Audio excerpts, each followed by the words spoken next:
안녕하십니까. 12월 19일 오후 김경국TV 시작하겠습니다. 이화영 전 경기도 평화부지사가 상방울 대북 송금 등의 혐의와 관련한 항소심에서도 징역 7년 8개월의 중형을 선고받았습니다. 정치자금법 위반과 뇌물, 그리고 외국환 거래법 위반 혐의 등으로 지난 6월 1심에서 9년 6개월을 선고받았던 이화영이 항소심에서도 형량이 조금 줄어들기는 했지만 7년 8개월이란 중형을 선고받으면서 상방울 그룹의 800만 달러 대북 송금 공모 혐의로 기소된 이재명에게도 치명적인 영향을 끼치게 됐습니다. 이화영의 재판은 미리 보는 이재명의 대북 송금 재판으로 불렸습니다. 항소심 재판부도 800만 불이 북한으로 보내졌다는 사실을 인정한 것은 이재명에게는 그야말로 치명적이라고 할 수 있습니다.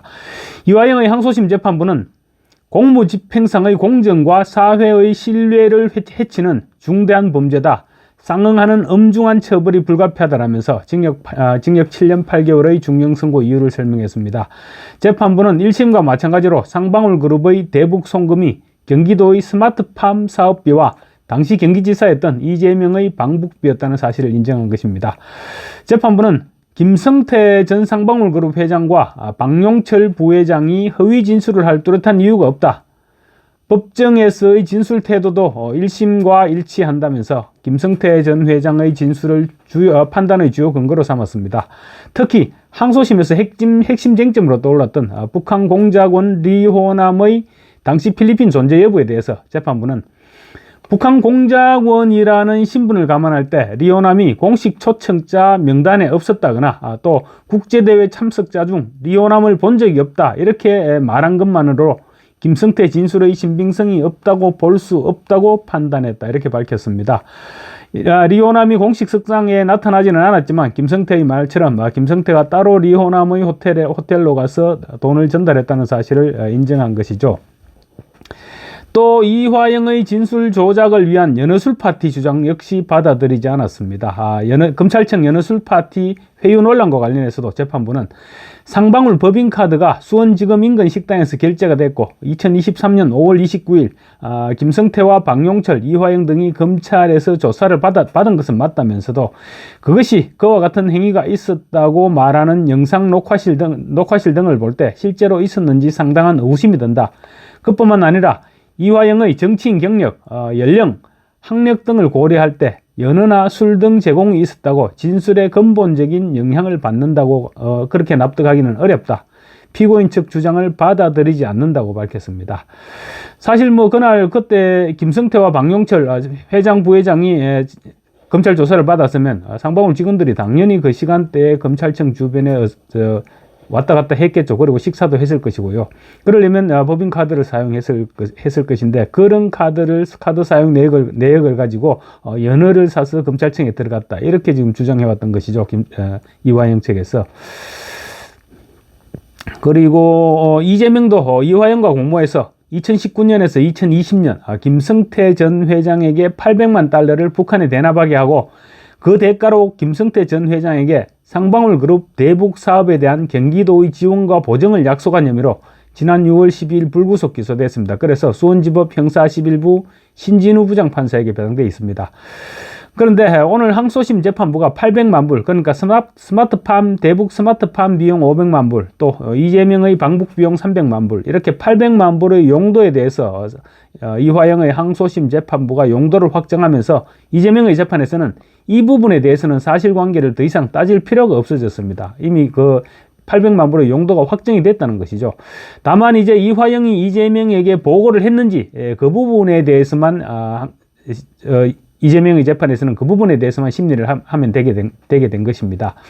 이와 관련해서는 이화영이 나중 진술을 번복하기는 했지만 이화영이 이재명에게 보고했다고 수차례에 걸쳐서 검찰에 진술을 했습니다. 이 검찰 진술은 당시 검찰 기록도 증거로 제출될 수 있겠죠.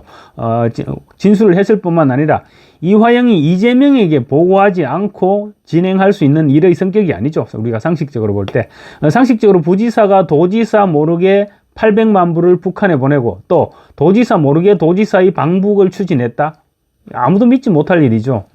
또 이화영이 중국 출장을 갔다 올 때마다 이재명에게 출장 보고서를 제출했고 이재명이 그 출장 보고서를 체크를 했다는, 그러니까 체크를 했다는 증거가 지금 엄연히 남아 있습니다. 또 이재명에게 보고했다는 인적 물적 증거 역시 지금 넘쳐나고 있는 것으로 보여지고 있습니다. 이재명은 특히 대북 송금과 관련해서 제3자 뇌물 혐의를 받고 있는 만큼 유죄가 인정되면 최소 10수년에서 20년 넘는 징역형도 가능할 것으로 전망됩니다. 제3자 뇌물 금액이 800만 달러, 당시 환율로 치면 111억 원에 달하는 거금입니다. 그래서 중형 선고가 불가피한 것입니다.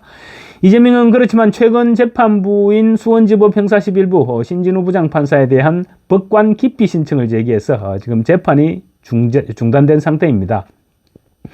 역시 시간 끌기로 일관하다가 결국 재판부 기피 신청을 제출했는데, 지난번에는 재판부 재배당을 신청했다가 기각되자 이번에는 기피 신청을 낸 것입니다. 전형적인 시간 끌기 수법이죠. 변호사 비용을 걱정해야 되는 일반 피고인들 같으면 상상도 못할 시간 끌기입니다. 그런데 이재명은 어디서 돈이 나오는지는 몰라도 변호사 비용은 전혀 걱정하지 않고 계속 마음대로 지금 시간 끌기를 하고 있는 것입니다. 재판부 기피 신청 역시 신진우 부장판사가 기각시켜버릴 수도 있었지만 다른 재판부의 판단을 받아보겠다고 결정함에 따라서 조만간 수원지법에서 기피 신청을 기각할지 인용할지에 대해서 판단을 할 것입니다. 어쨌거나 기각을 한다고 하더라도 고법과 대법을 거치면 약 2개월 정도는 시간이 걸릴 것으로 보이는데, 이재명은 아마도 신진우 부장판사는 피하고 싶은 것입니다. 피하고 싶은 그런 생각에서 이처럼 재판부 기피 신청을 하고 있는 것 같습니다. 신진우 부장판사는 오늘 항소심이 선고된 이화영의 대북 송금 1심 재판을 맡아서 지금 사건 내용을 속속들이 다 알고 있죠. 그뿐만 아니라 이화영의 항소심 선고 내용을 재판에 반영하겠다고 이미 밝혀왔습니다. 그래서 이재명에게는 최악의 판사인 셈입니다. 그리고 신진우 부장판사 1심에서 이화영에게 9년 6개월을 선고했던 데서 나타나듯이 중형을 선고하기로 유명한 그런 판사이기도 합니다. 그래서 이재명으로서는 가급적 신진우 부장판사만큼은 피하고 싶은 것이죠. 또 이재명의 경기도 법카 유용 등 업무상 배임 혐의 재판 역시 신진우 판사가 맡고 있습니다. 시간을 벌면서 이재명 입장에서는 시간을 벌면서 내년 2월 법관 정기 인사 때 신진우 부장판사가 수원지법을 떠나기를 기대하는 것입니다. 신진우 판사는 지금 수원지법에 3년째 부임하고 있습니다. 원래 지난해 2월 자리를 옮겼어야 했는데 이화영의 재판을 마무리 짓겠다고 하면서 1년 연장된 것으로 그렇게 전해지고 있습니다. 지금 이재명에게 최악의 경우의 수는 신진우 판사가 1년 더 수원지법에 남아서 이재명의 재판을 끝내고 자리를 옮기는 것입니다. 이재명의 선거법 위반 항소심 재판부가 법원 집달관을 통해서 지금 이재명에게 소송 기록 접수 통지서를 직접 전달하는 등 신속한 재판에 대한 지금 강력한 의지를 보이고 있죠. 그런 가운데 지금 대북 송금 사건까지 사실상 유죄로 확정되면서 이재명의 마음은 더욱 급해질 것으로 보입니다. 이재명은 신진우 판사의 재판을 몇 개월 연기했다고 좋아할지 모르겠지만 이미 800만 불이 유죄가 확정된 만큼 재판 한두 달 연기했다고 좋아할 일은 아닐 것 같습니다. 어떤 재판부가 오더라도 이 유죄 부분은 다시 심리를 할 이유가 없어졌기 때문입니다. 특히 수원고법이 오늘 상방울그룹의 대북 송금을 당시 경기도지사였던 이재명의 방북비 대납으로 확실하게 판단을 했습니다. 그래서 이재명의 사법 리스크가 다시 수면 위로 떠오르는 그런 양상이 전개되고 있습니다. 감사합니다.